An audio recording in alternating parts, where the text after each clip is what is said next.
I've been thinking more now about my perfect life and what I want out of life. And there's this little YouTube channel, well, not so little, he has about 100,000 subscribers or so, or 120,000 subscribers.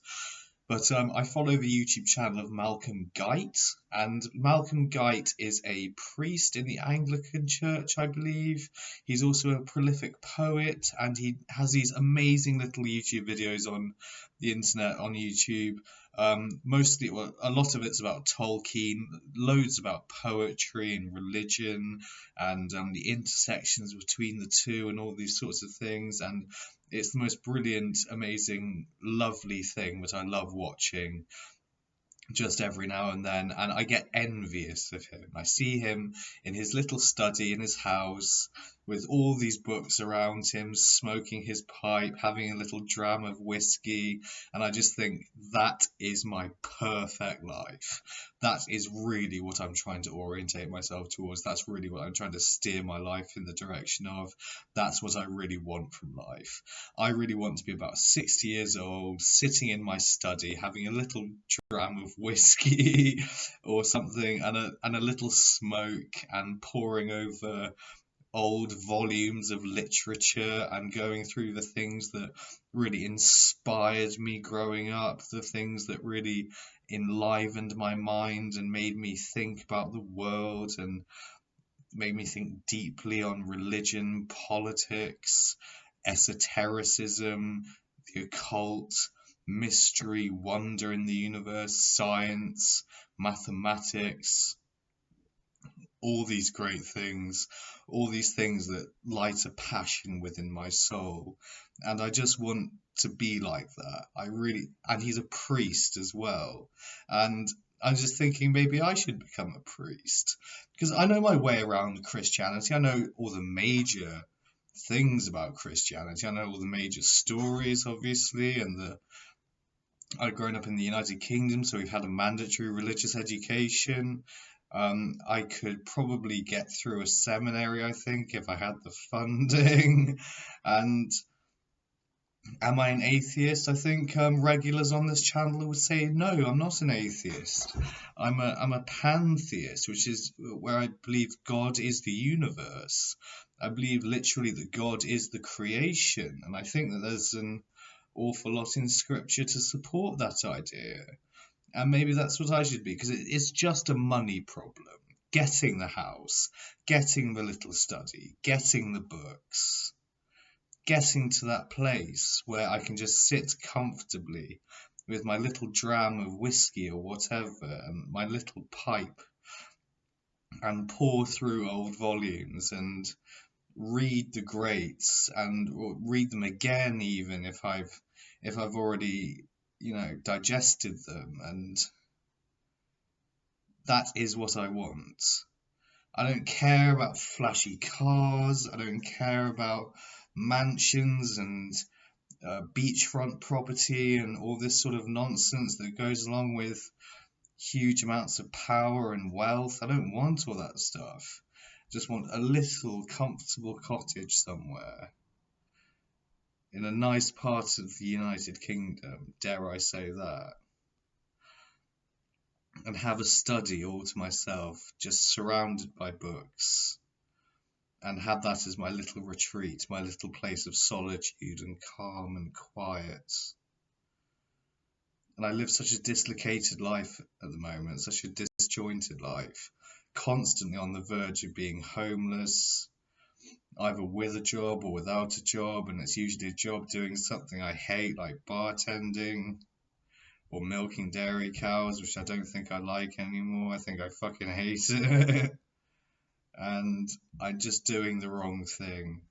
I'm banging my head against a brick wall, and I keep falling down, I think, and I keep picking myself up again and doing the same thing, which is madness if you think about it. I shouldn't be doing this shit. I should have found a comfortable, steady, decent profession that's not going to get me a lot of money.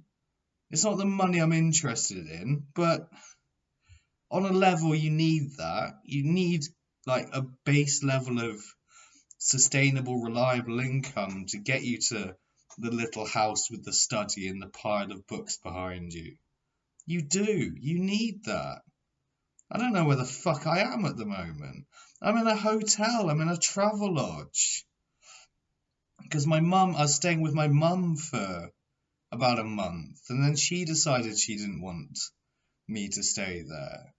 And my dad says I can't stay with him, but my dad is putting me up in a travel lodge, which is the most bizarre, ridiculous situation that you could imagine, really. And I don't want to be dependent on my parents either. I want my own place. But I need to find a vocation that secures that for me. And I chose the writer-artist life. I chose the life of being a writer and a stand-up comic. That's not going to turn up roses like that. It might be years before I get a novel sold, or before I get a stand-up comedy show together that sells really well and that consistently makes audiences laugh. I don't know, and being a priest also, transferable skills, stand-up comedy, priesting. That could be quite interesting, I think. Quite dynamic, quite interesting. I can do that. I can be dynamic and interesting on stage. I can incorporate the hand gestures and everything. I can. See, I'm doing it now. But yeah, I don't know. I really don't know. I drink a little bit of alcohol here and there to take the edge off. But so does fucking Malcolm Guite. So does he. And I'm envious of him. The little hobbit, wizardy, beardy little man in his study, drinking his whiskey, smoking his pipes, gleefully, joyfully, poring over Tolkien. I reckon I could do that. I reckon I could be at least as good of a priest as he is. As good of a priest he is. I reckon I could do that. I've read a lot of literature in my time. I've read a lot of poetry. I've read a lot of the great novels. I've read a lot of plays. I've read a lot. I think that, if nothing else, has value. But I don't have a degree. I do need that to become a priest, probably. Very, very, very few priests out there without degrees, I think. Malcolm Guite went to Cambridge. C'est la vie. I went to University College Utrecht. I went to Utrecht University. I got a 3.1 grade average in my first year, in spite of having very serious mental health problems. Then I went back to universities in the UK, which I should not have done, and went into the great education factories of Britain. So the University of East Anglia, of all places, which was just a waste of money, a waste of time. Then I went to UE, University of the West of England, which likewise, waste of time, waste of money, not worth $9 grand a year, nowhere near that. And it sidelined me to somewhere I shouldn't be, whereas I had an opportunity at UCU. I had an opportunity really to be someone great there. I dropped out because I was hearing voices in my head, which causes people to drop out often. And because I was starving myself in my room and so on and so forth, I didn't want to socialise with anyone. I was getting bullied a bit there as well by unkind, not nice people. But I should have continued there nonetheless. I should have soldiered on in spite of everything, but I didn't. My stupid 20-year-old self lapsed and gave in to the whole thing and just wanted to come home. I don't know how to get my life, other than by publishing a book that sells really well, which is a lot of if, buts and maybes. Say, if I publish a book. If I publish a book, what can I expect it to sell? Maybe 10,000 copies? Maybe 200 copies. How about that? Where's 200 quid gonna get me? Not very far in life. And 200 quid for several years of work, which is what it really amounts to when it goes into making novels and so on, writing novels. How can I do that? I need something that's more sustainable. Likewise with stand-up comedy, I might get, 150 quid opener middle spots here, there, and everywhere. And maybe that'll assist my income, but it'd be unthinkable for me to be a stand-up comic without any kind of income. In addition to that, I need to be bartending or doing customer service, horrible work like that I don't need to do in the rest of my time, in most of my time, to support my existence and pay rent and bills and transportation and food and whatnot. Support myself that way. It's all too fucking complicated. Then I think back to farming, why I got into farming in the first place. Got into farming because it comes with accommodation, it's actually quite well paid, but I can't do comedy doing that job. I can't really, which I've quit the job before because of that, because I had something else I wanted to do, because I had a creative thing I wanted to do and try that out. So I ditch a farming job, which is going to pay me well, it's going to give me somewhere to live, and then get my own place to live and a bartending job or something to subsidize that place to live, along with benefits subsidizing it, and maybe a little bit of money that I got in the bank if I do have that in the bank. And just thinking, I can't deal with that even for a very long period of time. If farming is a viable career path, if I can do that and just get somewhere to live along with a farming job and then milk cows or so on or whatever, and then have no time off and then become miserable again because I'm not doing the creative stuff, and then it just piles up again and I'm like, what am I doing with my life? And then it boils down to prioritizing and not giving up on dreams, not giving up on what you most want to do, which in my case was always stand-up comedy and writing.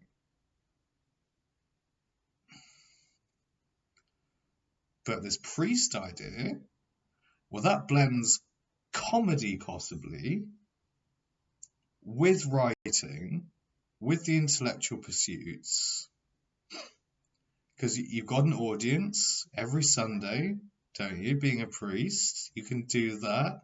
You can add in humour, you can make the whole thing a comedy set if you like.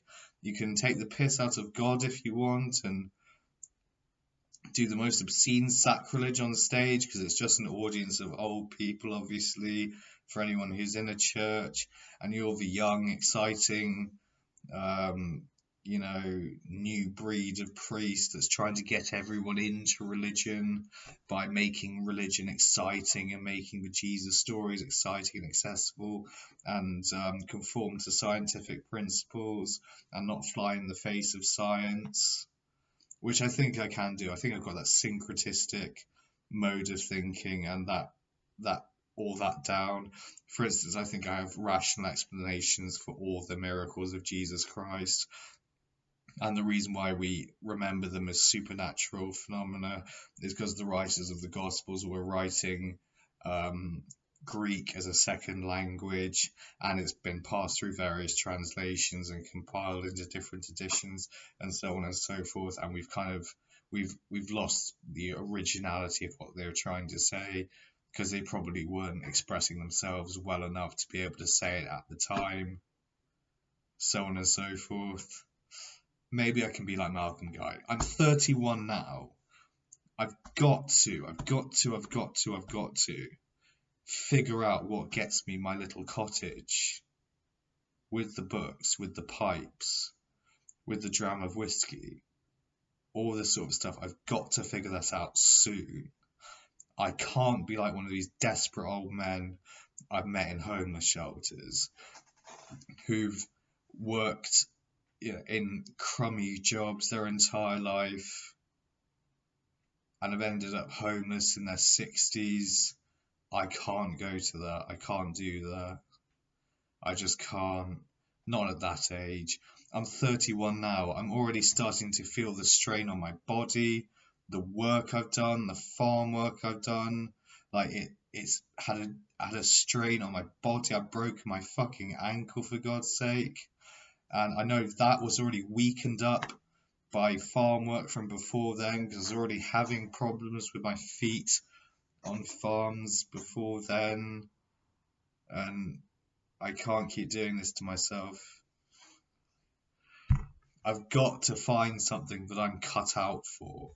I'm not a big physical guy, not really. I'm a kind of a waif-like intellectual person at my best, who needs comfort in their study and warmth and not tedious physical work. And I need my pipe and my slippers and my volumes of Tolkien or Thomas Pynchon or David Foster Wallace or somebody who'd I'd choose. I've got to do that.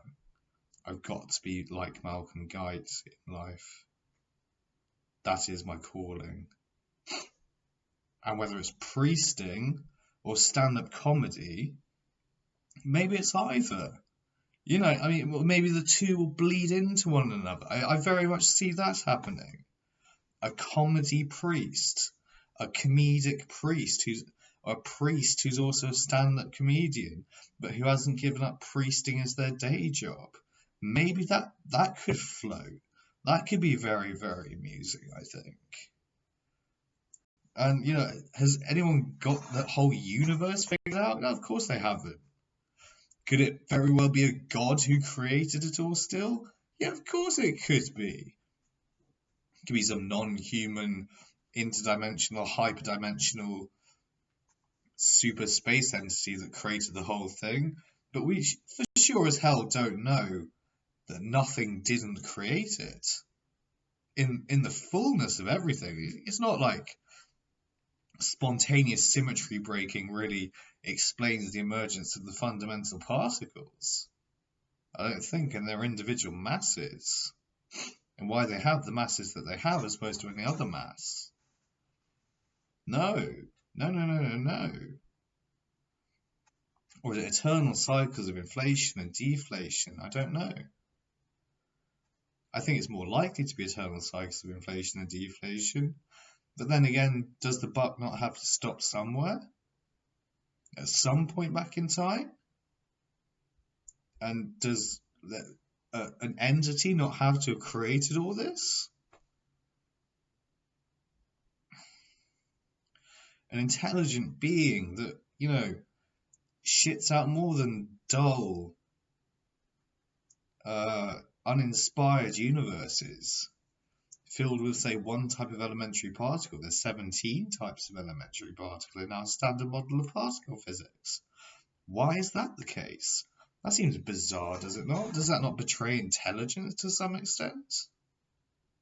If you're going to contrive a universe? But I really am rambling now.